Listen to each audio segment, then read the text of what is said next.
Bonjour à tous, bienvenue à notre conférence sur les marquises. Nous accueillons aujourd'hui Christine Bousquet. Bonjour Christine. Bonjour Béatrice, bonjour à tous. Vous avez peut-être déjà voyagé avec Christine. Si certains ont déjà voyagé avec Christine Bousquet, n'hésitez pas à nous le dire dans le chat en attendant que tout le monde se connecte. Donc, si vous ne connaissez pas Christine, sachez qu'elle est agrégée d'histoire, docteur en histoire, et qu'elle est professeure désormais émérite depuis 1 an. Eh oui, hélas, on vieillit, on vieillit. Ah là là. Donc désormais émérite, donc à l'université de Tours. Et il y a quand même une information intéressante sur Christine que je vais vous dévoiler. Elle est née à Tahiti. Donc elle connaît, c'est sa destination de cœur, ce sont ses terres. Elle connaît très bien donc la Polynésie, en particulier donc la Polynésie française, Tahiti, les Marquises. Et donc on a toujours plaisir à partir avec elle sur cette destination qu'elle connaît bien, vous fait partager avec enthousiasme, passion et tendresse.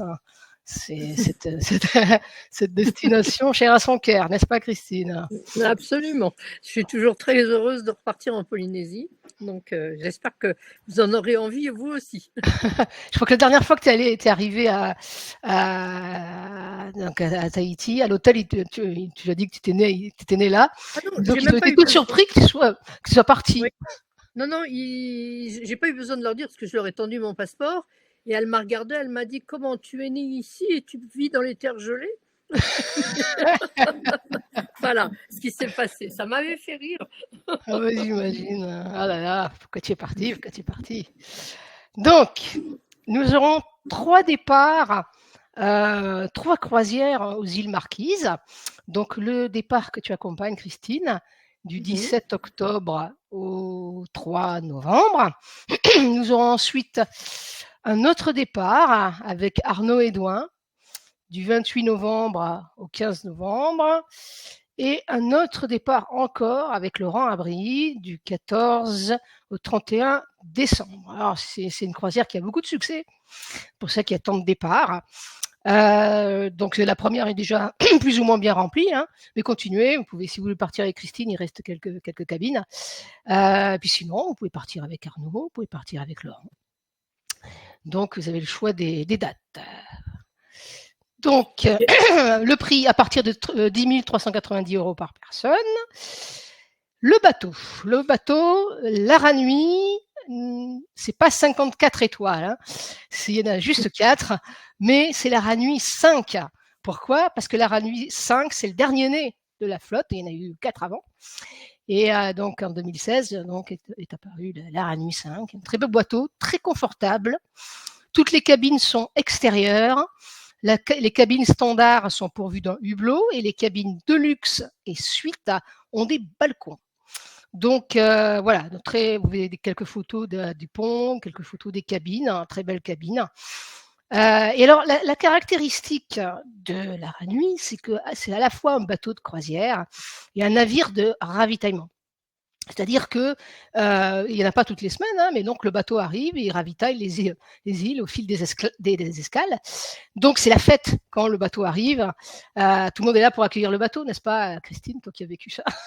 Oui, absolument, absolument. C'est un bateau qui est fait pour que les croisiéristes ne soient pas simplement des spectateurs, des touristes, mais aussi des acteurs. Et c'est extrêmement agréable et sympathique. Voilà, donc vous avez vraiment le contact avec la population locale. Ça, c'est le côté vraiment très sympa. Alors, un petit résumé de ces très belles croisières.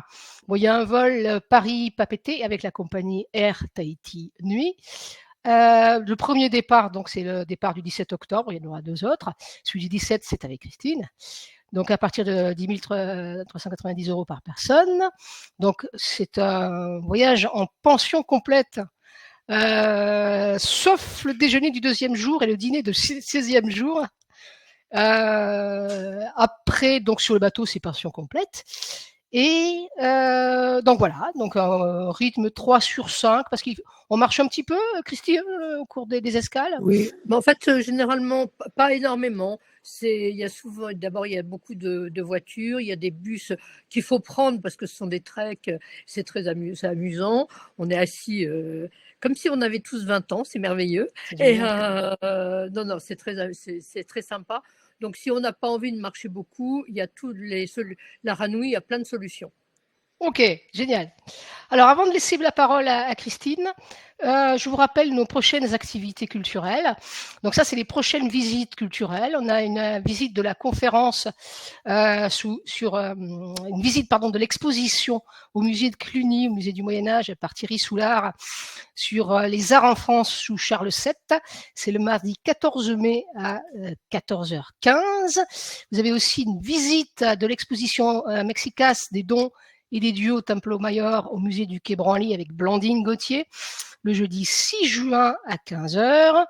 Et le prochain cycle de conférences dans le cadre des rendez-vous de l'art, ce sera sur l'apogée de l'art roman au XIIe siècle, 5 conférences par Thierry Soulard. Rendez-vous donc, la première conférence c'est le jeudi 23, puis 30 mai, 13, 20 et 27 juin à 16h. Voilà.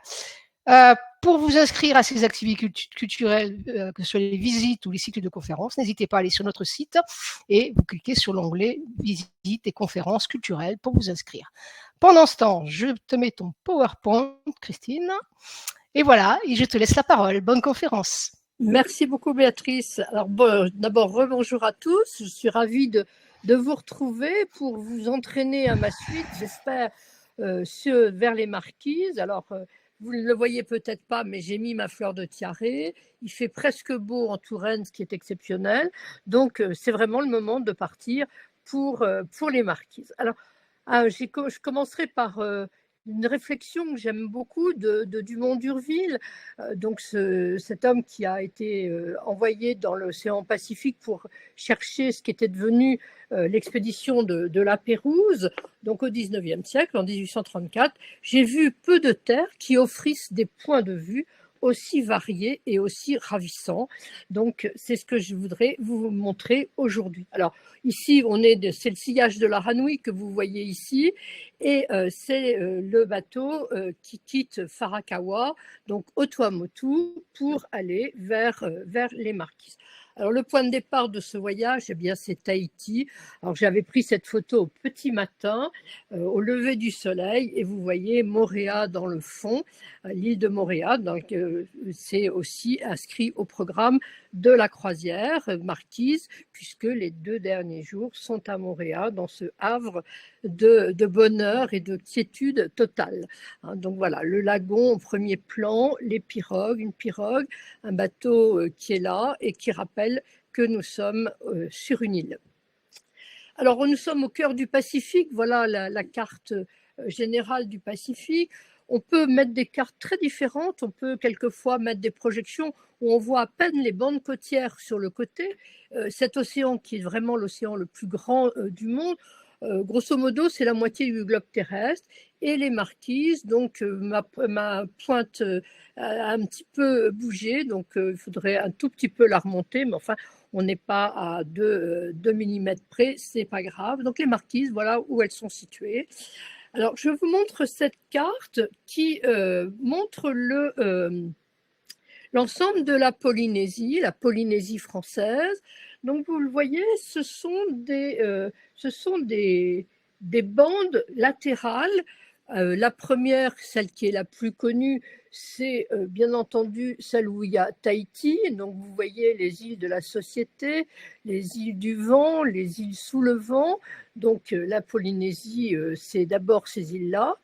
Puis, c'est ce qu'on voit, le grand arc que forment les Tuamotu et au sud les Gambiers, et puis isolés à 5000 km des Tuamotu et 1500 km de Tahiti, on a les Marquises. Donc on a vraiment ces bandes qui se succèdent Donc les Marquises s'étirent sur à peu près 350 km en longueur. Nous sommes tout près de l'équateur, puisque les Marquises, c'est à 7 degrés de l'équateur, 7 degrés 5 de Donc vous voyez, on est vraiment en zone équatoriale, ce qui fait qu'il peut pleuvoir de temps en temps, il pleut une demi-heure, trois quarts d'heure, et puis il refait beau, et ce n'est pas un problème, bien entendu.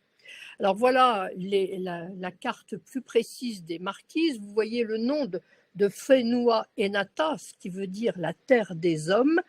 Donc cette terre des hommes, ces îles, que je vais les passer en revue tout à l'heure, ces îles qui sont très isolées, puisqu'il faut faire 1000 km depuis les Tuamotu, et on est à peu près à 5000 km de la côte américaine.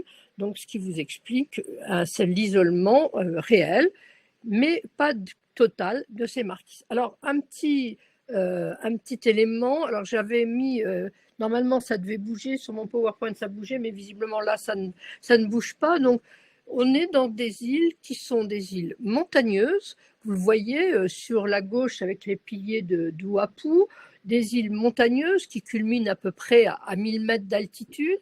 Et ce sont des îles qui n'ont pas de lagon. Alors j'avais mis ces trois photos pour vous montrer ce corail qui se forme, donc c'est ce qui est en violet, qui se forme à mi-hauteur du volcan, déjà sous l'eau. Puis petit à petit, le volcan s'enfonce dans l'eau et le corail devient un récif frangeant. Et les îles sont, dans ces cas-là, des îles très basses. Je vous ai mis le lagon de Whakarawa, donc au Tuamotu. Voilà une île basse, une île corallienne, une île avec un lagon, alors que les marquises sont des îles hautes sans lagon. Alors, ce que je vais aborder, je vous ai mis quelques éléments. D'abord, poser la question, est-ce que c'est un archipel isolé? Je viens de vous dire, 1500 km d'un côté, 5000 de l'autre pratiquement. Ensuite, peut-être faire un petit tour de ces îles, puis voir, si on a du temps, j'espère, la société marquisienne.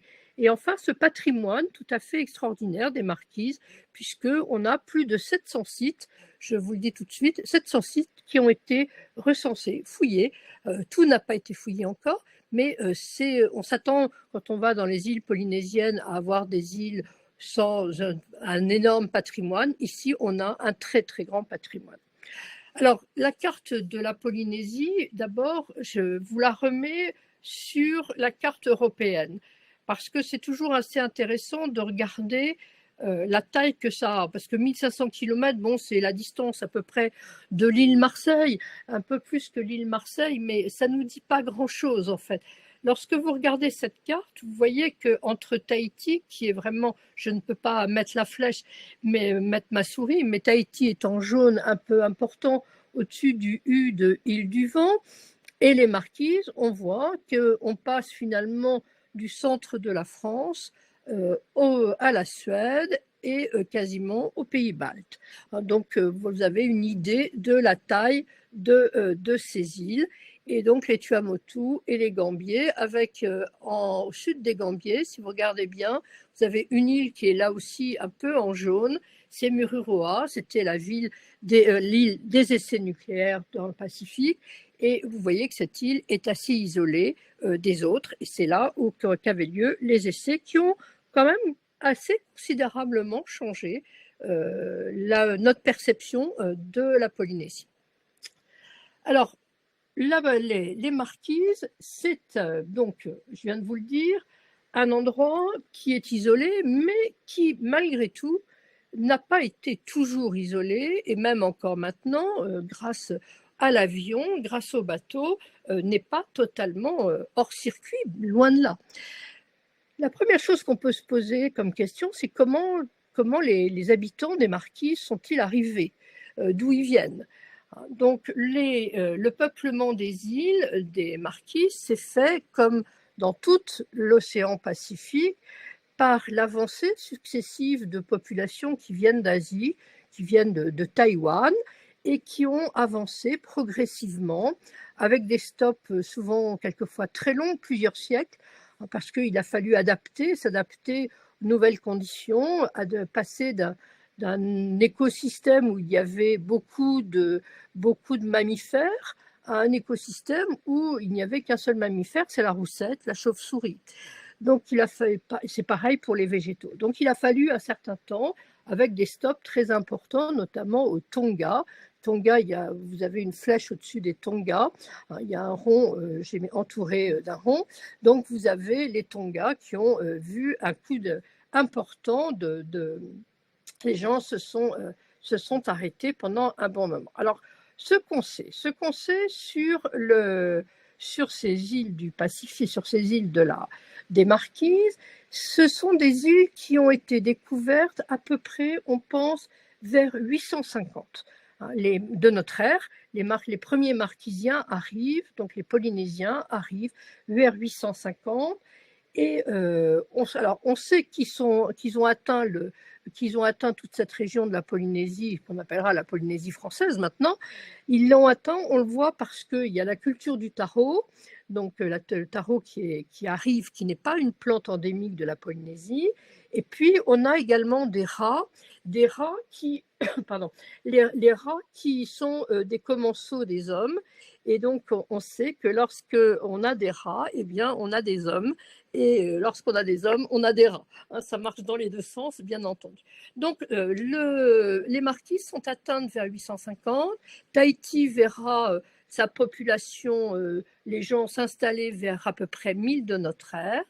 Et en fait, il a fallu attendre que l'océan recule de plus d'1 mètre pour qu'on puisse s'installer sur ces îles. Vous avez vu Fakarawa tout à l'heure. Il est évident que quand il y a des tsunamis, on est dans une zone sismique, bien sûr, volcanique. Donc il y a des tsunamis dans le Pacifique, des tsunamis quelquefois extrêmement violents. Et donc, évidemment, des îles basses, c'est très dangereux. Et on sait très bien qu'avec le réchauffement climatique, les îles basses, comme les Tuamotu, sont condamnées à terme. C'est pour ça qu'il faut y aller pendant qu'elles sont encore là. Donc, les atolls n'apparaissent que vers 800, et c'est pour ça qu'on peut atteindre ces îles. Donc, Tahiti, fin du premier millénaire, l'île de Pâques, la pointe, une des pointes de mon triangle qu'on appelle le triangle polynésien, l'île de Pâques est atteinte à peu près entre 1000 et 1200. Les dates ont évolué. On n'a plus tout à fait les dates qu'on voyait il y a même encore 10 ans. Et les îles Hawaï, qui forment un deuxième angle de ce triangle, sont atteintes vers le milieu du Xe siècle. Là, on a retrouvé, dans un des sites près de Pearl Harbor, on a retrouvé des os de rats du Pacifique. Donc, c'est exactement ce que je viens de vous expliquer. Et puis, on a trouvé des restes de noix, d'arbres qui avaient été introduits par les Polynésiens. Donc, on peut dater à peu près de cette époque. Puis, le troisième angle de ce triangle, c'est la Nouvelle-Zélande. La Nouvelle-Zélande qui est colonisée par les Polynésiens, c'est ce qu'on appelle le retour polynésien. Donc, ils reviennent vers l'ouest. Ils vont s'installer en Nouvelle-Zélande entre 1250 et 1300. Donc, voilà la carte de ce peuplement. Évidemment, dans cet immense espace, il fallait des marins, il fallait un peuple de marins. Alors, il ne faut pas imaginer qu'ils sont partis comme ça pour coloniser. Il y avait des pirogues qui partaient, qui revenaient pour dire ce qu'elles avaient trouvé. Et puis finalement, des gens se sont installés. Mais ce qui est assez intéressant, c'est que c'est un peuple de pêcheurs, tous les Polynésiens, les Marquisiens notamment. Ici, vous avez une pirogue des Tonga, une maquette de pirogue double à 2 voiles latines. Et donc, vous voyez que cette pirogue, bien, c'est la base du catamaran d'aujourd'hui. Ce sont les pirogues qu'utilisaient les navigateurs polynésiens pour aller jusqu'aux Marquises, l'île de Pâques et Hawaï. James Cook, le grand navigateur, disait des Polynésiens qu'ils étaient les Phéniciens de l'Orient, les Phéniciens, peuple de marins de la Méditerranée. Alors, quand on regarde la culture polynésienne, et notamment la culture marquisienne, on est toujours frappé par la richesse du vocabulaire maritime, et puis par la profusion de termes en astronomie, en fond marin, en météorologie, par exemple. Et puis, voilà une jolie pirogue d'aujourd'hui, une pirogue marquisienne. Vous voyez le drapeau marquisien qui flotte sur le mât. Donc une pirogue d'aujourd'hui, mais qui ressemble comme une petite sœur aux pirogues par lesquelles les Marquisiens, les Polynésiens sont arrivés. Je vous rappelle qu'il n'y avait pas de calcul de longitude ni de latitude pour circuler. Les Polynésiens, en fait, circulaient c'est une navigation très précise, c'était une navigation avec une étoile à la poupe et à la proue, et avec ces étoiles, ils étaient capables de se retrouver, on le sait, puisque Tupaya, qui a été le Polynésien que Cook a ramené sur son bateau, eh bien, Tupaya était capable, n'importe où dans le Pacifique, de savoir où il était et de désigner la direction de Tahiti. Donc, voilà ce qu'étaient ces navigateurs. Donc, on sait très bien, quand on regarde l'ensemble des artefacts qu'on a trouvés.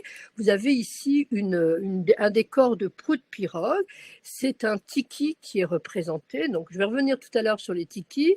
Donc, c'est une proue de pirogue qui rappelle l'importance, bien entendu, de la pirogue dans le Pacifique et notamment, bien sûr, aux Marquises. Donc, vous regardez ici cet homme, ce tiki, qui est présenté en position assise et qui est présenté avec le geste, on sent l'esquisse du geste puisque ça a été un peu amputé, le geste du barreur et le corps un peu en arrière.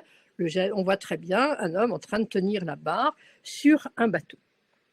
Alors, on peut trouver, venant de cette région du monde, et beaucoup d'éléments marins. Par exemple, ici, vous avez des hameçons du Auka, qui sont au musée de Tahiti et des îles, et dans laquelle nous irons premier jour quand on arrive à Tahiti, visiter le musée de Tahiti et des îles, qui est un petit musée tout à fait superbe. Et vous avez à côté un hameçon cérémoniel, donc en écaille de tortue, en fibre de coco pour faire la sparterie, vous le voyez. Et ça me permet de vous dire que j'ai pris aussi ce hameçon pour vous montrer que il est à La Rochelle. Nous avons dans tous les grands musées, beaucoup de musées en France, nous avons des éléments polynésiens qui ont été récupérés par les navigateurs, achetés aussi par les voyageurs et qui ont peuplé les musées. Alors, La Rochelle, mais vous avez par exemple une collection très importante au musée de Chartres et il y a eu, il y a quelques années, une très belle exposition sur l'art marquisien au musée de Chartres. Alors voilà un autre élément qui nous montre cette importance de l'île. Eh bien, c'est ce qu'on appelle un poids de pêche, donc pour peser sur la ligne. Et vous voyez que c'est un tiki double, donc ces représentations de héros plus ou moins divinisés. Je ferai la description tout à l'heure. Et donc voilà, quelque chose qui vient du Fond Bouge au musée des Beaux-Arts de Chartres. Donc si certains parmi vous habitent à Chartres, eh bien n'hésitez pas à aller voir cette collection qui est superbe. Alors le poisson, évidemment, est un élément central de la nourriture dans toutes ces îles. Donc ici, et il est représenté, là vous avez un poisson magique que d'ailleurs j'ai photographié, vous le voyez, dans le catalogue du musée des Beaux-Arts, dans le catalogue de la très belle expo qu'il y a eu à Chartres.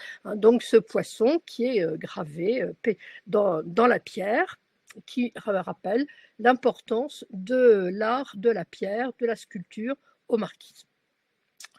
Pour se repérer dans le Pacifique, les Polynésiens ont échafaudé des cartes. Alors, ils n'avaient pas ces cartes-là sûrement à bord. Ça, c'est une carte qui a été conservée. Dans l'ensemble, elles ont été détruites parce qu'on a l'impression et d'ailleurs, c'est pas faux, de bouts de bois assemblés avec des coquillages. Et il faut savoir ce que c'est. Eh bien, vous voyez qu'on a des bouts de bois, effectivement, des bouts de bambou qui forment des aires de vent et les coquillages qui indiquent les îles. Donc, les enfants apprenaient à se retrouver, à comprendre comment fonctionnait ce Pacifique. Voilà, j'avais zoomé sur ça. Alors, ce qui a permis aux habitants des Marquises d'arriver chez eux, eh bien, c'est notamment ce fruit, le fruit de l'arbre à pain, loup rouge. Je vous ai mis les arbres à pain à côté. Ce fruit qui est essentiel, qui est la base de la nourriture de toute la Polynésie. C'est un fruit, quand on l'ouvre, on a cette pâte à l'intérieur qu'on va faire macérer dans des greniers qu'on va stocker, qui peut se garder de manière très importante pendant des mois et même des années, ce qui permet évidemment d'avoir de quoi manger en cas de sécheresse, en cas de disette, Et puis, pour naviguer, évidemment, on peut avoir cette patte qui est la base de la nourriture. Donc, l'ourou, c'est un élément que l'on retrouve partout en Polynésie et bien sûr aux Marquises. Les photos qui sont là, ce sont des photos que j'ai prises aux Marquises. Voilà, Alors, ces îles, elles ont été découvertes. Et si on part sur la Ranui, c'est bien sûr aussi pour revivre ça. Donc, elles portent le nom de Marquise parce que l'Espagnol Alvaro Mendaña a découvert le 21 juillet 1595, il a découvert le groupe sud-est des Marquises et il a reçu d'ailleurs un bon accueil à Tawata. Vous voyez, l'île est marquée sur ma carte, mais il a reçu un bon accueil, mais ça s'est mal passé et il a fini par faire tirer sur la foule. Je vous rappelle qu'il n'y a pas de métal en Polynésie. Les Polynésiens ne connaissaient pas le métal et d'ailleurs des principaux acquis pour eux de l'arrivée des Occidentaux, ça sera la découverte du métal et la négociation pour avoir des clous des bateaux pour pouvoir se servir de ce métal.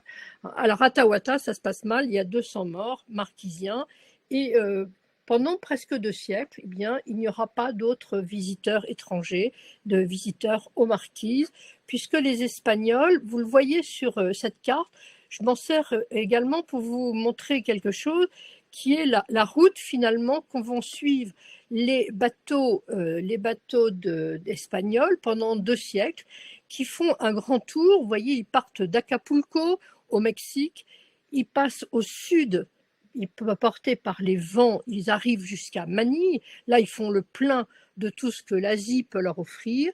Et ils vont remonter au nord, et là, la carte est un petit peu aplatie, ils vont avoir beaucoup de mal à trouver le passage du nord, pour revenir jusqu'à Acapulco. Et pendant 2 siècles, ils vont faire cette route sans voir les îles et sans voir notamment Hawaï. Hawaï ne sera découverte que par James Cook au bout de 2 siècles. Donc c'est justement James Cook qui va arriver, qui va découvrir ces îles. Il a mouillé lui aussi à Tawata et il va visiter 3 fois ces îles, Tahiti, les îles Marquises, les îles australes. Cook, vous savez, c'est le grand navigateur. Quand on vit dans le Pacifique, quand on travaille dans le Pacifique, ce qui est mon cas aussi, puisque j'ai enseigné pendant 15 ans à l'université de Nouméa chaque année, eh bien, on dit toujours 200 après JC. Donc pour nous, 200 après JC, c'est 200 de notre ère. Ce JC, c'est Jésus-Christ. Quand on est dans le Pacifique, on fait croire aux gens que 200 après JC, c'est 200 ans après James Cook. C'est la grande blague que l'on fait aux gens qui arrivent. Donc c'est derrière Cook, eh bien, il y a 2 voyageurs. Il y a Joseph Ingraham, qui est un capitaine américain, qui va faire 2 voyages. Et puis il y a un Français qui s'appelle Marchand, qui va commander un brick qui s'appelle le Solide Armée et qui vont découvrir ces îles. Marchand va en prendre possession au nom de la France, mais on est à la veille de la Révolution française, vous voyez. Et donc, ça va être un petit peu compliqué de rester là, d'autant plus qu'il faut quand même se rappeler qu'un bateau, c'est 90 personnes à peu près, même 150 éventuellement. C'est pas avec ça qu'on colonise. En fait, c'est de la découverte. On prend possession, c'est-à-dire qu'on met un drapeau, et puis une fois qu'on a tourné le dos, la possession, c'est au plus offrant à celui qui va arriver. Donc, je vous montre cette carte pour vous montrer qu'il y a des choses qui restent. Vous voyez, au large de Nukuiva, vous avez le banc marchand qui nous rappelle ça. Il y aura le haut fond du mont d'Urville. Donc, on a des éléments qui nous montrent ces voyageurs qui sont passés. Alors, parmi les gens qui passent, on a notamment le Duf. Le Duf, c'est ce voilier qui a été affrété par la London Missionary Society. Et donc, à son bord, il y a un pasteur, William Crook, qui débarque aux Marquises, mais qui finalement, alors ce sont des protestants, bien sûr, et les tentatives d'évangélisation et puis la survie de William Crook, il craque assez vite et il va de repartir parce que les marquises, ils trouvent ça trop loin, trop isolé pour lui. Et vous voyez l'arrivée de ce bateau avec ces pirogues, ces simples pirogues qui sont là, qui viennent saluer ce bateau, et les gestes sont des gestes amicaux, bien sûr, puisque les bras levés, c'est un geste amical de la part des Polynésiens. Alors, on peut avancer un petit peu, et bien entendu, parmi les gens qui vont rester, qui vont venir ici, eh bien, il y aura un navigateur russe qui s'appelle Krusenstern, qui va être quelqu'un d'intérêt important, qui va faire un grand séjour à Nukuiva. On va avoir un commodore américain en 1831, et puis va avoir surtout Dumont d'Urville, donc Dumont d'Urville qui arrive en 1838 et qui fait passer les marquises sous contrôle français en 1842. Alors ici, c'est un monument qu'on trouve à Tawata, donc qui rappelle ce passage qui n'a pas été facile non plus, sous contrôle français. Et bien entendu, qui dit contrôle français dit aussi christianisation catholique. Les prêtres catholiques qui étaient empêchés de prêcher à Tahiti par la London Missionary Society vont venir aux Marquises depuis 1826, et donc ils vont évangéliser les Marquises, les Tuamotu et les Gambiers. Et donc il y a des périodes de forte tension à cette époque-là, bien entendu. Alors, c'est en mai 1842 que le contre-amiral du Petit Thouars prend possession de ces marquises. Et bon, il va y avoir quand même beaucoup de morts à ce moment-là. Au même moment, en 1851, juste après, alors voilà, je vous ai mis un tout petit texte, pardon, j'ai oublié, comme je ne peux pas voir mes diapos en même temps, c'était sans doute un vaillant, mais non moins prudent guerrier que ce vice-amiral du Petit Thouars, susnommé. 4 lourdes frégates armées à couple et 3 corvettes pour soumettre par intimidation quelques païens tout nus. 68 canons pour abattre des huttes en rameaux de cocotiers et des fusées de congrève pour mettre le feu à quelques abris à Piran. Donc le moins qu'on puisse dire, c'est qu'il est un peu caustique. C'est Herman Melville, vous le connaissez tous avec Moby Dick. Herman Melville, c'est un déserteur et qui va se réfugier aux Marquises en étant un peu inquiet parce qu'il y a des Marquisiens qui sont de réputation anthropophage, donc est-ce qu'il est dans une bonne tribu ou pas? Donc c'est la grande question. Et Melville va avoir une vie un peu rocambolesque, mais ce qui est intéressant, c'est qu'il a vu les Marquisiens, il les a rencontrés, il a vécu un peu avec eux, pas très longtemps, et il est reparti vivant et entier. Donc c'est quand même un personnage qui est tout à fait essentiel.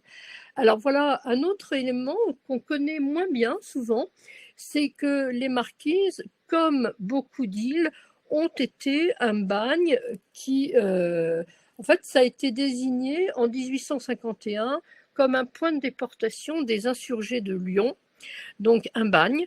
Alors ce bagne n'a eu que très peu de gens, en fait on pense qu'il y a eu 3 personnes, mais il faut se rendre compte, on est à des milliers de kilomètres de la France, on emmène des gens à l'autre bout du monde en les séparant de tout, et ça veut dire sans aucun espoir de rentrer, de s'en sortir, ou pratiquement. Plus dans des îles où ils ne savent pas du tout comment ils vont être accueillis. Donc ce bagne a très peu fonctionné puisque en fait il a eu très peu de gens, mais vous avez ici ce petit élément qui nous rappelle que dans l'histoire des Marquises, il y a aussi cela.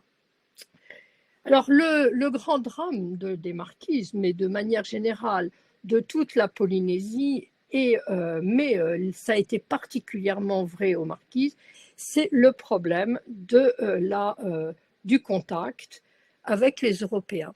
Et vous avez ici Roger Stevenson qui écrit « L'expérience commence à nous prouver, au moins pour ce qui concerne les îles de la Polynésie, qu'un changement d'habitude est plus meurtrier qu'un bombardement ». Alors c'est une phrase absolument terrible, mais qui s'appuie sur une réalité. Je vous donne un exemple. L'archipel des Marquises, on estime qu'au moment du vrai contact avec les Européens, donc à la fin du XVIIIe siècle, la population marquisienne, c'était à peu près entre 50 et 80 000 personnes.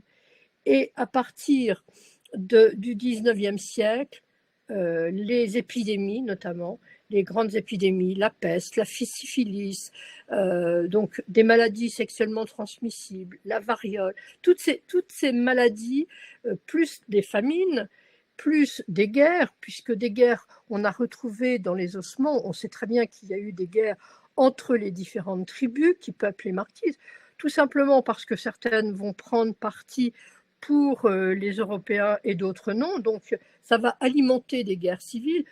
On se faisait la guerre aux Marquises. Les Marquisiens, c'était un peuple guerrier, des peuples guerriers, mais là, les dégâts sont considérables. Donc on pense qu'en 1926, d'ailleurs on sait, il y a un recensement, en 1926, il n'y avait plus que 2094 personnes à vivre en Marquise. On est passé 80 000 à 2000. C'est absolument c'est dramatique, évidemment, et la démographie marquisienne va remonter doucement pendant le XXe siècle. Aujourd'hui, elle se stabilise à peu près à 8000 habitants. Donc, vous voyez, des terres qui sont peu peuplées. Alors, l'isolement pour lutter contre l'isolement, eh bien, vous avez ce superbe bateau sur lequel je vous invite et je vous attends, la Ranouille 5. Alors, tout à l'heure, Béatrice vous disait qu'il y avait eu 4 Aranouilles avant. Non, il n'y en a eu que 3, parce que le chiffre 4 est un chiffre qui porte malheur. Donc, on est passé de l'Aranitra à la Ranouille 5 pour ce nouveau bateau qui date de 2016 et qui, vous le voyez, est un cargo mixte avec toute la partie passagère des passagers qui est à l'arrière et à l'avant la partie de marchandises. Alors les marchandises, bien par exemple, moi je suis allée une fois sur cette croisière au moment d'un festival des Marquises, eh bien le bateau a déchargé des dalles de béton pour refaire une route.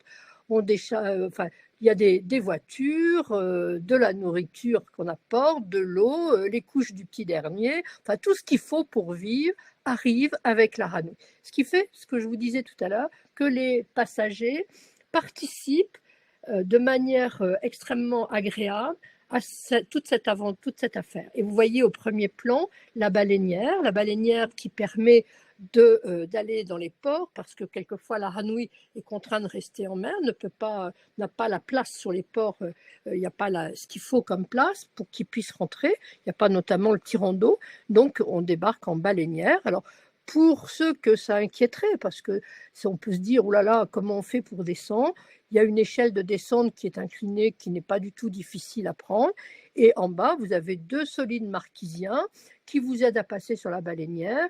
Et il y avait une dame dans cette croisière qui m'avait dit, oh là là, comment je vais faire pour descendre? Et je lui avais dit, regardez les 2 marquisiens qui sont en bas, quand ils vont vous prendre dans leurs bras, vous verrez que ça ne sera plus un problème. Ça l'avait fait rire et elle était la première à descendre à chaque fois. Donc, il n'y a aucun problème de descente de l'échelle de coupée.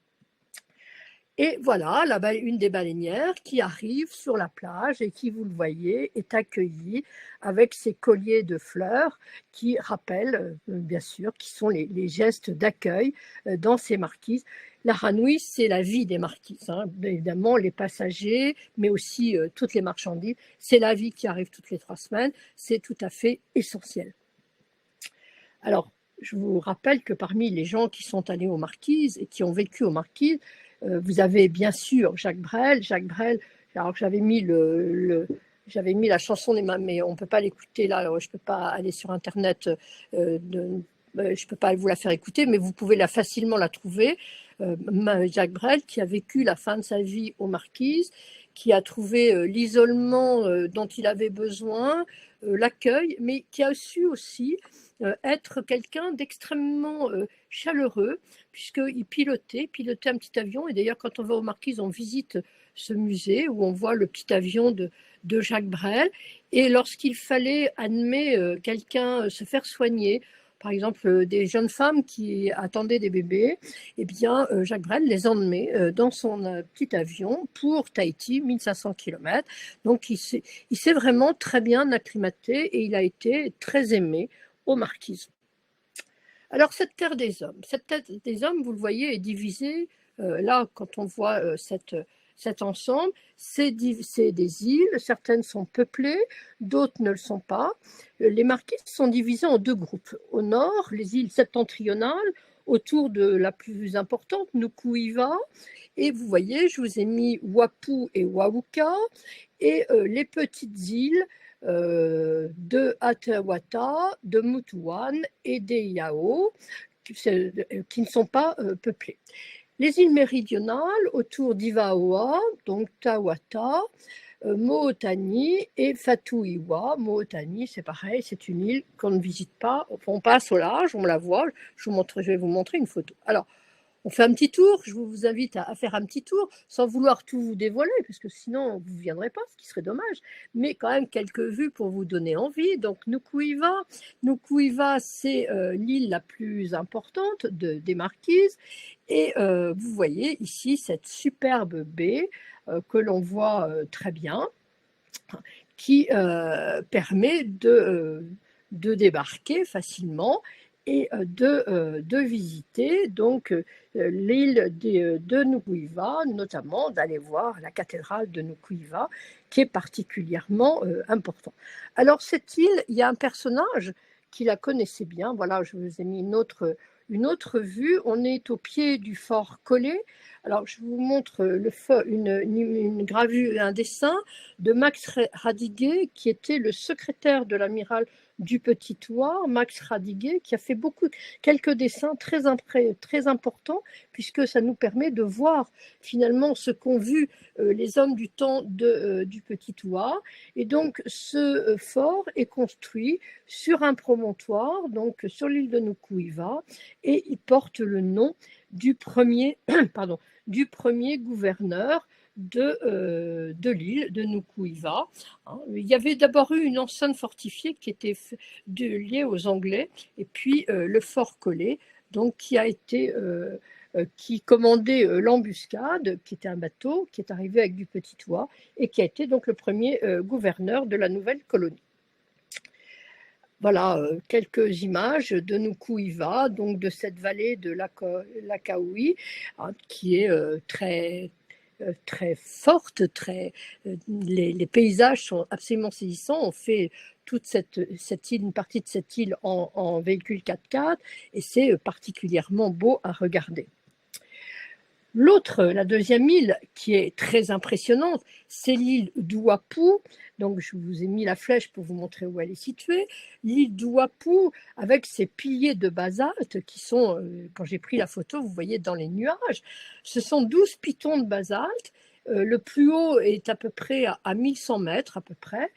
Et c'est une île qui est un peu imprégnée de magie, de mystère.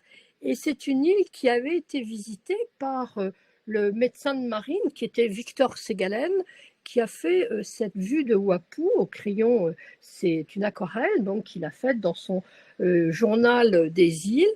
Et donc Segalen a représenté au début du XXe siècle ce paysage absolument superbe de Wauka. C'est évidemment un endroit où la manœuvre du bateau est particulièrement réputée, puisque c'est une petite baie, la baie de Vaipae, qui demande au bateau de repartir dans l'autre sens, et donc il va faire une manœuvre à 180 degrés en s'aidant, en mettant des boots, bien sûr, pour pouvoir complètement changer de direction. C'est spectaculaire, et évidemment tous les passagers de l'Aranui sont sur le pont pour voir cette manœuvre. Donc l'île de Wauka qui est juste à côté. Pardon, je vous ai dit, j'étais sur Wauka quand je vous ai parlé de la manœuvre que je viens de vous décrire. Excusez-moi, j'ai cru que j'étais déjà sur Wauka. Donc c'est la prouesse de navigation à Wauka. Et c'est un endroit où nous pouvons visiter un arboretum tout à fait unique en Polynésie, parce que c'est vraiment le seul endroit où on trouve un arboretum pareil.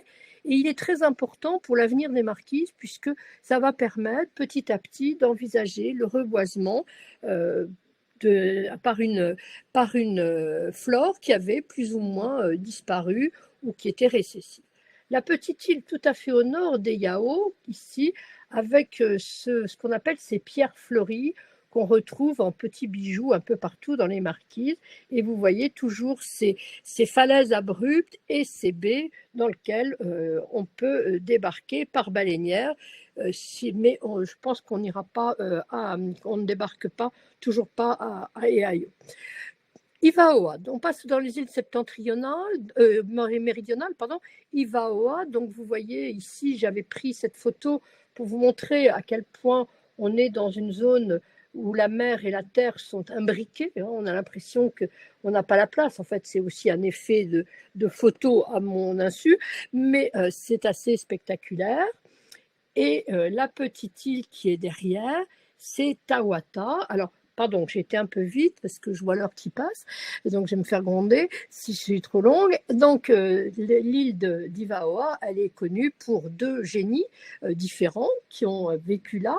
D'abord, le peintre Paul Gauguin, je vous montrerai une toile tout à l'heure, qui a vécu à Ivaoa à la fin du 19e siècle, et puis le chanteur Jacques Brel, dont je vous ai parlé. Ils ont vécu chacun à peu près 3 ans dans cette île, et ils sont inhumés tous les deux. On va voir les tombes des deux personnages dans le cimetière de Atuona. Voilà, l'île de Tawata. Tawata, c'est la plus petite des îles des Marquises. Ça veut dire l'aurore. C'est la première île que les navigateurs espagnols de Mandania a trouvée. Elle n'est accessible que par la mer. Vous voyez le paysage de Tawata. C'est vraiment une petite ville très accidentée. Et c'est même tellement accidenté que les communications entre les 5 vallées qui composent l'île se font essentiellement par la mer. C'est compliqué, vous voyez, vous imaginez, bien entendu. Alors, c'est une île qui est petite, mais qui est très riche parce que ça a été un endroit où on a installé très vite beaucoup de choses, et notamment c'est un endroit où les hommes et les femmes vont être des sculpteurs. Elle est riche de patrimoine, elle est riche de ce patrimoine sculpté. Ils vont sculpter des tikis, ils vont réaliser des créatures marines tout à fait extraordinaires, des bracelets, des colliers. Donc Tawata, c'est un endroit particulièrement intéressant. Et puis, c'est l'île de l'archipel qui est bordée par un récif corallien. C'est la seule. Donc, elle a de très belles plages de sable blanc et une eau qui est assez bleu turquoise. Et puis, la plus méridionale, c'est Fatou Iva. Donc, c'est la plus impressionnante, même comme Wapu avec les piliers de basalte. Vous voyez cette vision, elle est impressionnante. Elle a ce qu'on appelle l'île cathédrale. On comprend assez bien lorsqu'on voit cette photo. Bon, 1000 mètres de dénivelé, 10 km de long, 4 km de large, pour vous donner un peu l'estimation de la taille de cette île. Et Fatou Iva, en fait, est constitué de 2 volcans qui sont imbriqués l'un dans l'autre. Donc, ces 2 anciens volcans, le volcanisme est éteint aux Marquises, contrairement à d'autres endroits. Et je vous ai mis une petite photo où on voit un de ces piliers de basalte qui est là et qui scande tout ce paysage, et qui est évidemment particulièrement intéressant. Pardon, je suis repartie. Alors, Mootani, l'île de Mootani, qu'on ne visite pas, l'île rouge, vous voyez cette terre qui ressemble presque à de la latérite africaine, cette île rouge qui n'est pas peuplée, mais devant laquelle on passe, bien entendu. Alors, ces marquises, quelle société aux marquises? Eh bien, quelques mots. D'abord, cette société s'organise en grande lignée avec des tissus d'alliance. Des tissus d'alliance à travers des rames des clans qui ne sont pas liés forcément à une vallée. On peut avoir des clans sur plusieurs vallées. Les lignes de crête peuvent être dépassées très largement. Et ce réseau était fondé sur 2 éléments importants. D'une part, l'unité tribale, on faisait partie d'une tribu, et de l'autre, la maisonnée du guerrier, qui était l'élément de base, bien entendu. Donc, on voit partout, des différences suivant les tribus, mais partout aux Marquises, il y a un esprit océanien qui reste. C'est pour ça que j'ai commencé par vous rappeler l'histoire de ce peuplement, puisque bien entendu, il y a un esprit océanien qui réside et qui préside la vie des Marquisiens. Donc c'est une société qui était assez flexible, qui laissait finalement les hommes et les femmes exercer des capacités correspondant à leur mérite. Ce n'était pas une société figée.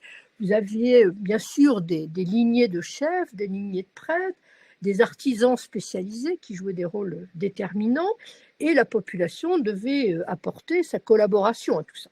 Alors je vous ai mis ici une coiffe des marquises, collectée, donc vous le voyez, durant le second voyage de Cook, donc à Tawata, et vous voyez donc ces plumes, bien sûr, c'est un élément qu'on retrouve toujours aux Marquises, les coquillages d'huîtres perlières, et puis l'écaille de tortue au centre, et la fibre de coco, bien entendu, pour attacher la coiffe sur le front, sans doute d'un chef, en tout cas d'un personnage important. L'autre élément souvent lié au chef, c'est cet éventail que l'on trouve ici au musée de Cherbourg-Octeville, et vous avez donc cet éventail qui est un insigne très important des chefs. Alors ces chefs, on les connaît notamment par les dessins de Max Radiguet dont je vous ai parlé tout à l'heure. Donc vous avez ici deux dessins d'un chef marquisien, le premier avec son épouse, et l'autre, donc, un chef marquisien tout seul. Ce sont des aquarelles qui sont au musée marine, au service historique de la marine, pardon, à Vincennes. Et vous voyez, donc, surtout sur la seconde photo, on voit cette coiffe avec ces hautes plumes qui sont là.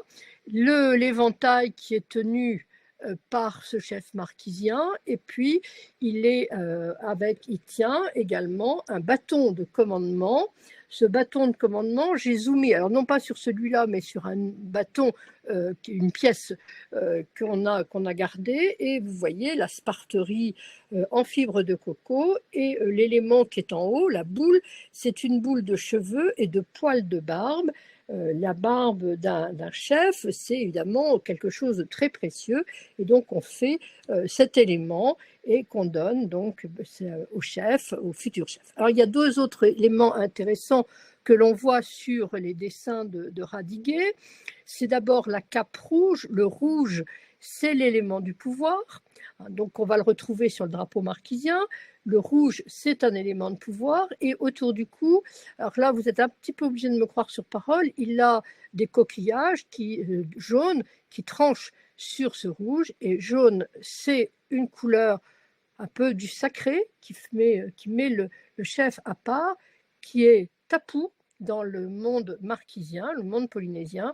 Nous traduisons ça souvent par tabou, c'est-à-dire il y a des interdits que la population doit respecter, et notamment, bien entendu, la population ne peut pas s'emparer des insignes du pouvoir qui sont tabous. Alors ça, vous avez un premier élément qui est intéressant, et puis l'autre élément, c'est bien sûr l'importance du tatouage. Vous voyez sur les jambes et sur le ventre de mon chef marquisien, mais aussi sur son visage, et on le voit bien sur l'autre également, on voit l'importance du tatouage. Le tatouage qui est un élément essentiel de la culture marquisienne, qui avait presque disparu puisque les Français ont interdit le tatouage à la fin du XIXe siècle. L'Église catholique et les Français de manière générale ont interdit le tatouage, et je cherchais parce que j'avais oublié la date à laquelle les Français ont permis au tatouage de manière générale de revenir, c'est en 1985. Ça veut dire que pendant plus d'un siècle, on ne tatouait plus. Alors on ne tatouait plus officiellement. Officieusement, dans le fin fond des vallées, il pouvait y avoir un peu de mémoire du tatouage. Mais ça a été difficile de revenir à ces tatouages. Il a fallu heureusement des dessins, notamment ceux de Max Radiguet, pour se rappeler, et surtout pour se rappeler de la signification. Parce qu'à la limite, faire un tatouage, c'était possible. Mais qu'est-ce que ça voulait dire? Est-ce que vous voyez que mes deux chefs n'ont pas du tout le même tatouage sur les jambes? Si je m'intéresse juste aux jambes, ils n'ont pas le même tatouage. En fait, on tatoue une histoire individuelle et collective, des éléments importants qui ne sont pas les mêmes pour chacun. Et ça, si vous faites disparaître le tatouage pendant presque un siècle, évidemment, la mémoire, surtout quand on passe d'une population de 80 000 personnes à une population de 2000 personnes, bah, la mémoire, elle s'en va. Alors, l'autre élément qu'on a, c'est cet homme, Joseph Cabris. Alors, Cabris, c'est un homme qui a déserté la baleinière sur laquelle il était. Il s'est réfugié aux Marquises et là, bah, il était condamné à servir pour un sacrifice. Donc, il avait été jeté dans les racines d'un banyan pour le temps que le sacrifice se fasse. Donc son sort était plus ou moins désespéré, mais heureusement pour lui, l'histoire raconte que la jeune fille du chef s'est dit « mais il est beaucoup trop beau cet homme, on ne peut pas le tuer comme ça ». Elle est tombée amoureuse de mon Joseph Cabris, elle a réussi à le faire sortir avec son père de la fosse où il était et il va être introduit dans la société marquisienne et vous voyez qu'il va être entièrement tatoué. Donc il va épouser cette jeune fille de chef, avoir des enfants, et puis il va être enlevé, on pense, par Krusenstern, dont je vous ai parlé tout à l'heure. Il va revenir, donc il est parti, il a quitté les Marquises visiblement vraiment contre son plein gré, et il va finir de manière dramatique en France à faire les foires pour montrer ses tatouages en espérant gagner un peu d'argent pour éventuellement repartir en Polynésie et retrouver les siens. Donc c'était à la fois dramatique et en même temps, c'est heureusement, nous avons la mémoire qu'a été Cabris dans ces bois gravés. Voilà un autre guerrier tatoué. Donc et vous avez ici, j'ai mis une phrase de Karl von der Steinen, qui a été aux Marquises, qui a écrit un livre très important qui s'appelle Les Marquisiens et leur art, qui a permis justement de voir l'ensemble de ces tatouages, qui a permis donc de garder une trace. L'explication, c'était autre chose, mais au moins la trace. Et vous voyez ce guerrier de Nukuiva, qui est représenté ici, avec un corps entièrement tatoué. Donc il faut imaginer la somme de souffrance, hein, parce que le corps saigne, bien sûr, c'est une souffrance terrible, mais c'est un élément essentiel pour un jeune adulte, un jeune chef.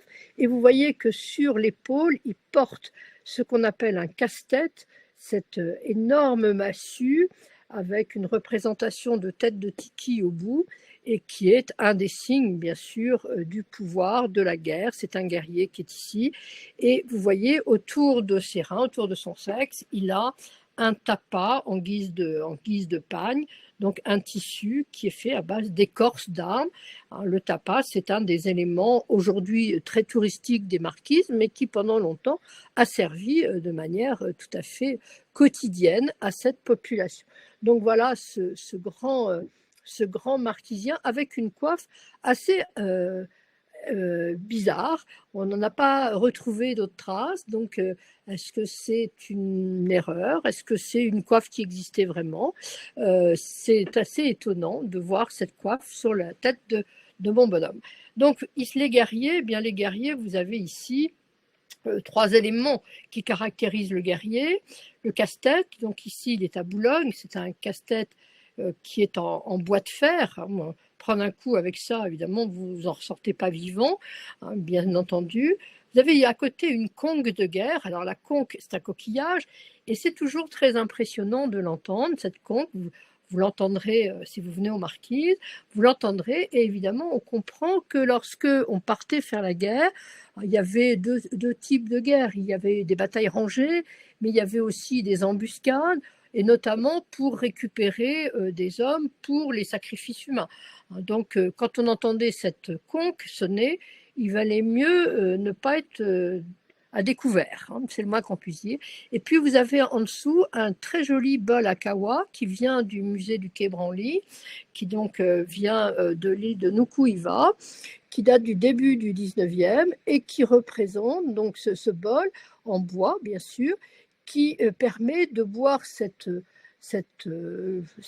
boisson un peu énergisante qui fait un peu tourner la tête, et on pense qu'on en donnait notamment aux guerriers lorsqu'ils partaient faire la guerre, ou lorsqu'il fallait mettre à mort un sacrifié. Opération difficile, hein, quelquefois, l'anthropophagie notamment qui pouvait accompagner ces sacrifices pouvait être difficile à vivre, donc c'était une manière de rendre les choses plus simples. Alors, vous avez, parmi les éléments clés des marquises, vous avez cette danse, bien sûr, qui accompagne la guerre, qui accompagnait la guerre, et qui aujourd'hui, que nous connaissons bien aujourd'hui, c'est le haka. Le haka, c'est la danse guerrière des Polynésiens. Vous avez ici, alors vous en verrez bien sûr, vous avez tous vu, si vous êtes comme moi, vous regardez le début des matchs de rugby des All Blacks, et pour écouter, regarder le haka, et même si vous n'avez pas envie de regarder le match après, ce qui est mon cas. Donc vous avez ici un spectacle de haka avec ce grand drapeau marquisien, donc le rouge et le jaune dont je vous ai parlé, et cette image de tiki, d'idole marquisienne qui représente évidemment le symbole de ces îles. Alors, parmi les éléments clés, on a par exemple ce meae. Un meae, c'est un endroit qui était un endroit religieux sur lequel les prêtres avaient la haute main, ainsi que les chefs. C'est eux qui pouvaient faire régner, qui faisaient régner l'ordre, qui pouvaient contrôler les récoltes des fruits de l'arbre à pain, les distribuer. Donc c'est évidemment quelqu'un d'important, mais le personnage qui était sans doute le plus respecté, le plus craint, c'était le prêtre ou la prêtresse, hein, qui étaient des sortes de chamans. Alors on n'a pas d'image de ces chamans, mais qui parlaient au nom d'un ancêtre du clan ou d'un dieu. Donc là, je ne vous raconterai pas les légendes marquisiennes aujourd'hui, mais évidemment, ils sont particulièrement puissants. Ils jouent un rôle important au moment des trêves, au moment où on décide de la guerre, et puis au moment aussi où on décide de s'expatrier. Lorsque un Polynésien décide de partir, eh bien, il consultait les prêtres. Donc on visite ce Meae, bien sûr, et vous avez ici un Meae qui a été représenté par Krusenstern, pardon, je le dis mal, et donc vous voyez, c'est cet endroit tapou, hein, bien entendu. Les Occidentaux qui sont sous la petite cahute sont rentrés dans l'endroit. Ils ont dû être introduits par le chef, puisque normalement, ils n'ont pas le droit d'être là. Et vous voyez les statues qui ont été représentées donc, dans cet endroit qui est délimité par un muret, généralement, et qui met qui fait respecter cette interdiction. Alors, vous avez ici, parmi les éléments qu'on retrouve un petit peu partout, c'est le tiki. Le tiki, je vous ai remis celui de tout à l'heure, bien entendu, et ces tikis, ce sont des figures, donc soit en bois, ce qui est le cas ici, soit en pierre. On en a vu, il y en avait un, enfin, je vous avais mis, on les voit ici, vous ne voyez pas ma souris, mais sur l'image de droite, vous voyez des tikis qui sont là, donc en pierre, et ici, des tikis en bois. Donc, ce sont des figures qui ont des caractéristiques humaines affirmées. Si vous regardez un visage, des mains, des pieds, des oreilles, il n'y a pas de problème, ce sont bien des humains, mais des humains qui sont un peu divinisés. C'est un ancêtre mythique, avec des yeux démesurés, puisqu'il regarde l'infini. On dit qu'il regarde l'infini, donc on dit de lui que c'est un souvenir du premier humain qui a été engendré par le Dieu. Et comme brusquement on a réalisé que ce tiki allait disparaître, on a fabriqué des tikis pour garder mémoire de ces tikis. Donc de cet homme qui a quitté Hawaï pour créer les îles Marquises, dit la mythologie marquisienne. Donc c'est un corps, ces tikis, vous le voyez, la tête est particulièrement importante. C'est évidemment la puissance, hein, la tête, la puissance sacrée, avec une bouche très grande et des yeux qui sont un peu exorbités, et ce regard donc qui transcende ce que je viens de vous dire. Donc les oreilles, on s'est demandé un peu ce que ça pouvait être, ces grandes oreilles, alors peut-être le savoir, peut-être aussi on dit la sexualité, peut-être, et puis la bouche souvent étirée, et parfois sur certains tikis on voit la langue. Alors ça c'est si vous regardez le haka des All Blacks, normalement, il se termine par la langue tirée, puisque c'est une provocation, bien sûr, c'est la force qui défie. C'est comme ça qu'on peut analyser le haka. Donc, c'est ce qu'on voit, ça. Donc, ça veut dire que, en fait, le tiki reproduit une grimace de provocation à l'égard des êtres humains qui seraient maléfiques, qu'on veut vaincre. C'est le tiki, ça vous donne l'assurance que vous allez pouvoir vaincre. Et si on a des dons qui apparaissent, quelquefois on a des dons qui apparaissent, c'est tout simplement, sans doute, la représentation de victimes importantes offertes en sacrifice. On a fait un tiki pour les représenter et on a mis les dons. Voilà, alors ici vous avez un tohua à Nuku'iva avec des tikis, pour ça que je l'ai mis. Un tohua, c'est une plateforme cérémonielle, c'est l'endroit, chaque chef avait son propre tohua qui pouvait abriter ses installations. Les maisons étaient, il y avait des tohuas un peu partout, celui-là est particulièrement important, c'est le tohua d'un chef, bien entendu. Donc voilà les éléments. Alors, enfin, dernière chose, si vous avez encore un petit peu de patience, ce patrimoine, il est attachant et il est souvent redécouvert. Alors, je vous ai mis ici un banyan, il y a une faute excusez-moi, je n'avais pas vu, et donc des danseurs qui sont devant. Donc, ce sont des choses que l'on voit toujours en marquise. Donc, ces arbres, vous comprenez pourquoi ils peuvent servir de prison. On n'a pas besoin de construire une prison. Si vous êtes prisonnier dans les racines du banyan, vous ne pouvez pas sortir tout seul. Ce n'est pas possible. Donc vous avez deux éléments ici importants, le tambour qu'on entend toujours en marquise, les grands tambours qui sont joués aussi bien par des hommes que par des femmes, et la danse la plus spectaculaire, le haka manu, enfin une danse pas spectaculaire parce que c'est le haka qui est spectaculaire, mais le haka manu c'est la danse de l'oiseau, donc c'est évidemment, ce sont des femmes qui dansent puisque c'est elles qui avaient. C'est une femme qui avait le secret de la danse de l'oiseau et qui, pour délivrer son fils captif à Hawaï, eh bien, va enseigner la danse de l'oiseau. Donc, c'est une très jolie danse où les femmes vont mimer les gestes de l'oiseau. Vous avez peut-être, si vous êtes intéressé par les marquises, vous avez peut-être vu le voyage du président de la République aux Marquises, il y a 1 an, je crois. C'est la première fois qu'un président de la République française allait aux Marquises. Il y a eu un énorme spectacle, bien entendu, comme les Marquisiens savent faire. Et on a une très belle représentation de la danse de l'oiseau dans ce spectacle. Donc, vous pouvez le trouver sur Internet si vous voulez le regarder. N'hésitez pas pour vous faire une idée de ce qu'est cette danse. Alors, j'ai pris quelques éléments. Voilà, une tête de porc, un élément d'architecture qui devait orner une terrasse donc, de Méaé.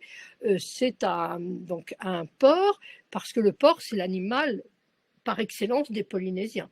Les porcs sont arrivés sur les pirogues, et le porc, tout est bon dans le cochon, vous le savez, et notamment les dents, puisqu'on va leur enlever les dents pour les mettre, que vraiment elles poussent à l'extérieur et faire ces grands bracelets, ces grands colliers que l'on trouve chez les Polynésiens. Donc le porc, c'est vraiment l'animal des marquises, même si ce n'est pas du tout un animal endémique. Alors, parmi les grands éléments du patrimoine, il y a les fours marquisiens, et parmi les escales, il y a un déjeuner qui est fait dans un four et qui est absolument à tomber par terre. C'est absolument délicieux. Donc, on met des pierres volcaniques chaudes au fond. On enveloppe la nourriture, toute la nourriture, dans des feuilles, soit de palmier, soit de pandanus. On les met sur les pierres. On recouvre tout de terre et on laisse cuire à l'étouffée.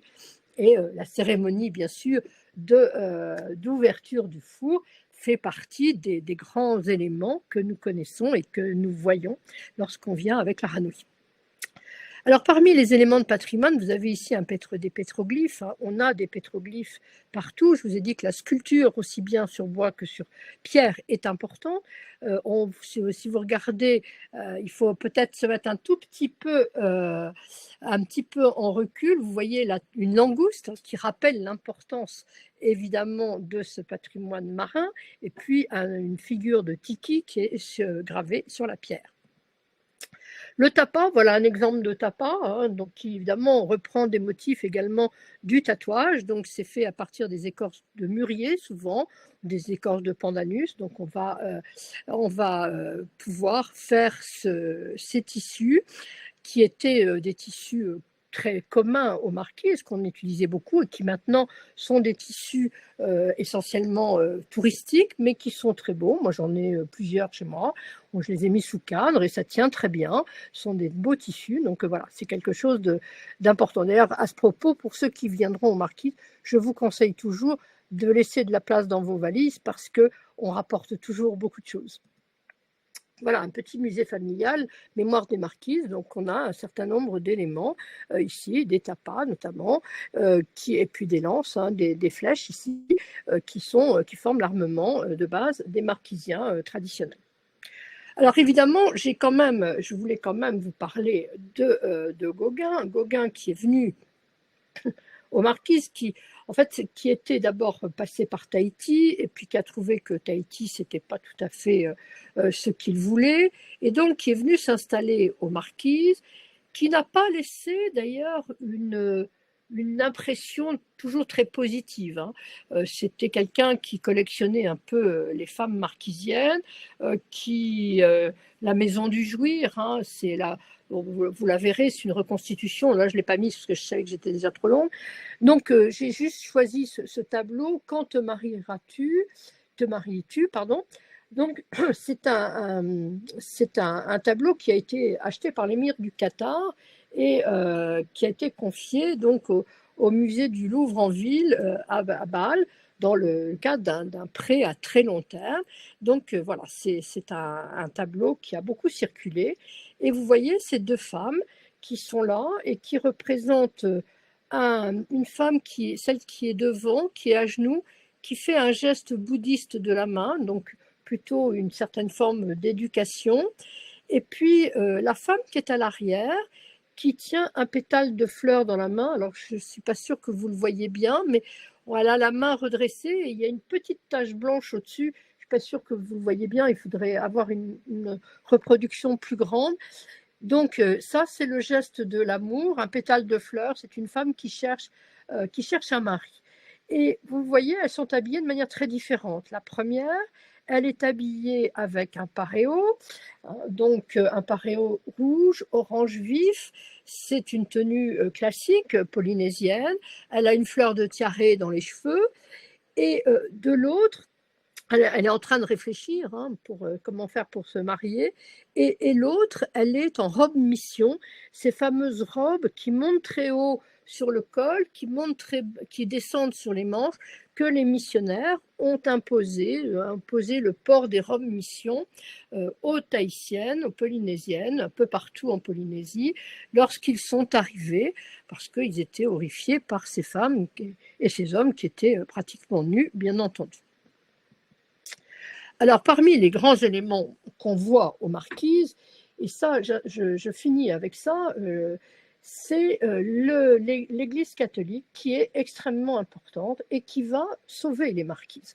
Et notamment cet homme, Monseigneur Lecléache, qui a été évêque à Ouapou et qui a été un des hommes qui a voulu tout de suite essayer de faire revivre la culture marquisienne.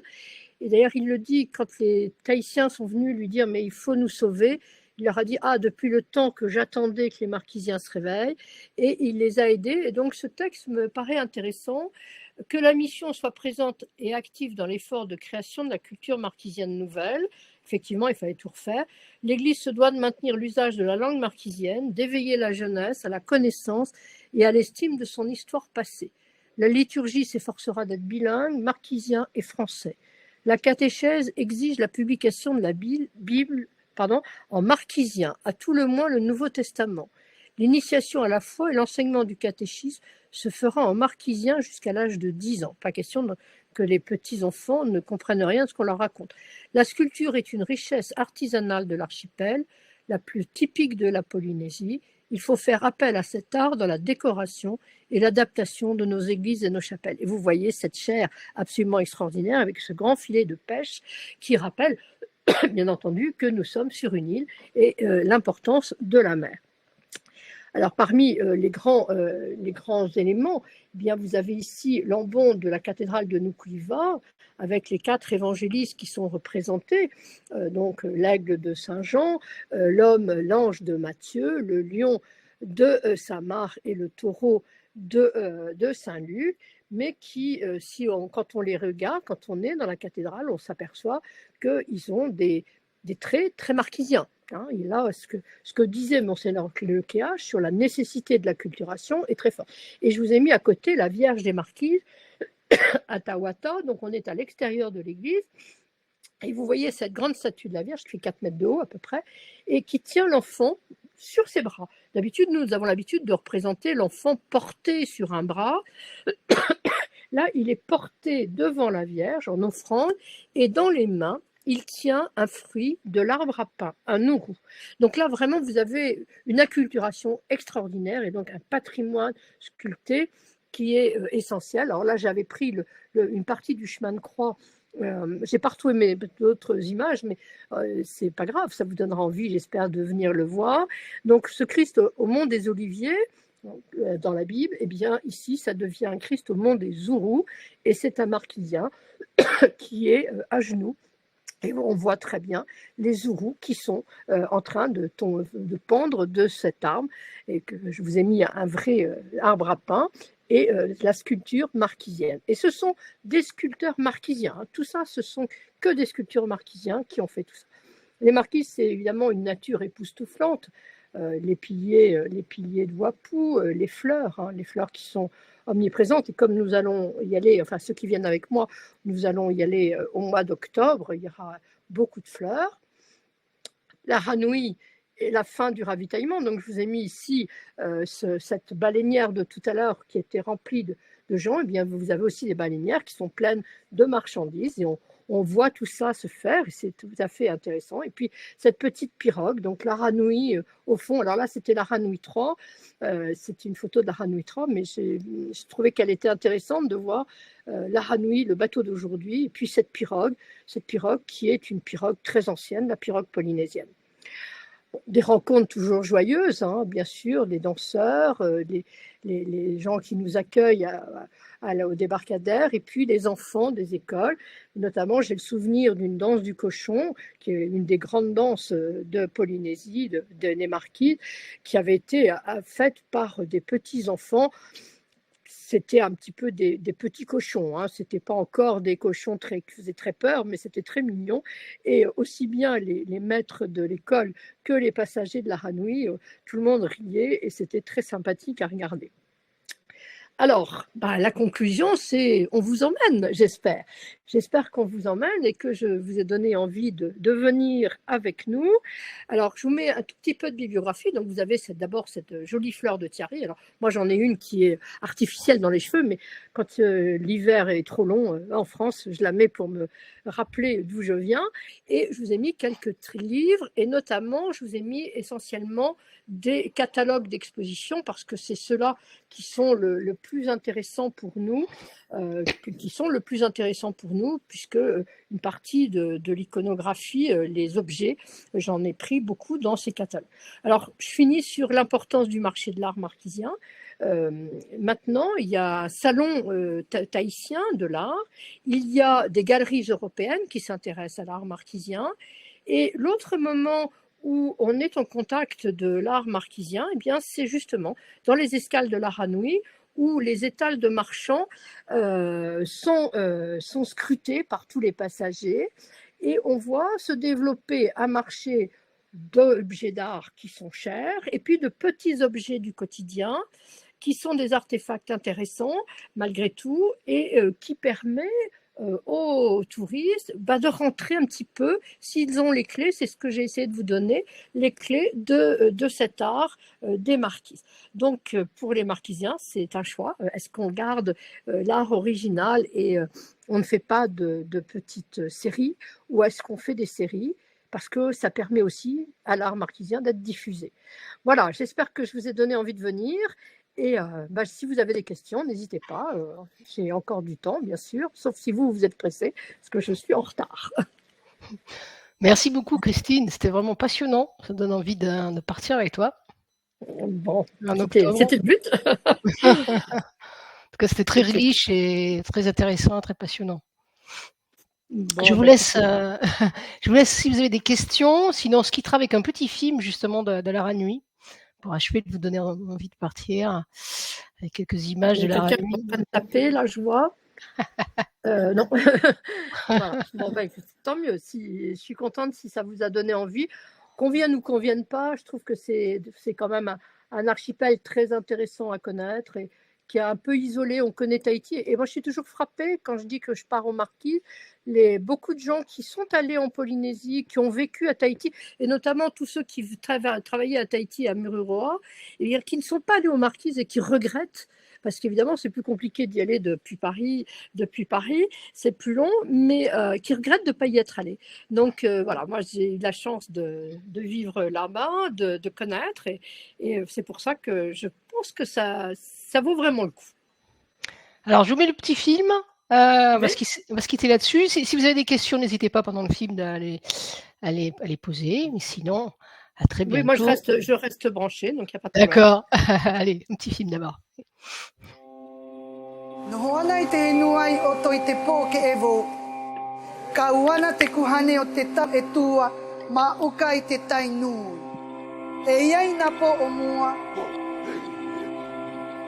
Watu o atea I waweka I te pō ke evo. Me toia anau nau I toia pa io pe e neia. E ua po. Aki nui te henua haka te kuhane I Hawaii ki nui. Aka wae, aka pito aka poto aka hana aka nui aka tu te hae. Wapu aha te kopu o matiki papa o te aki. Mai ana mai te humu te hae, wa veka o te moana nui. Tihe te henua e nana, pe au ia o e iau.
C'est sympa, hein? Voilà, on est on était un peu dans l'ambiance, n'est-ce pas, Oui, Christine?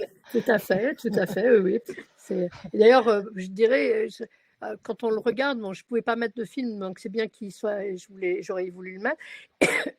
Ça rappelle qu'à bord du bateau, on a des danseurs marquisiens qui viendront. On voit très bien toute cette musique, tous ces danseurs. C'est quelque chose qu'on voit et puis le tressage des feuilles de pandanus, c'est quelque chose qu'on fait. Alors, ça occupe une partie de la journée de grande navigation entre les Tuamotu et les Marquises. On apprend à faire des chapeaux pour ceux qui veulent. Alors, moi, je ne suis pas très douée, hein, donc j'avais fait un chapeau qui qui était trop grand pour que je le ramène dans ma valise, mais il y avait un client d'Intermen qui avait. Alors, on n'a jamais su comment il avait fait. Lui, il était le premier étonné. On ne pouvait pas s'empêcher de rire. Il avait fait un chapeau qui pouvait aller sur une tête de Givaro. C'était tout petit. Il n'a jamais compris comment il avait fait ça parce qu'on suivait le même mode d'emploi. Et j'étais jalouse de son petit chapeau qu'il a pu rapporter, lui. Donc, c'était tout à fait, c'était assez amusant. Donc voilà, c'est des choses qu'on fait sur ce bateau. On ne s'ennuie pas à bord. Super. Merci beaucoup à tous. Alors, je vois que là, vous n'avez plus de questions, donc on va arrêter la conférence. Et puis, ma collègue Anne-Camille vous a mis le lien vers le voyage, en fait, pour vous inscrire. Donc, n'hésitez pas à déjà consulter le programme du voyage et à vous inscrire si vous avez envie de partir. Voilà, à très bientôt. À bientôt. Et à bientôt à tous. Merci de votre écoute. Et puis, j'espère en retrouver peut-être quelques-uns sous le ciel polynésien. C'est ça. À bientôt. À bientôt. Au revoir. Au revoir, Béatrice. Au revoir, Christine.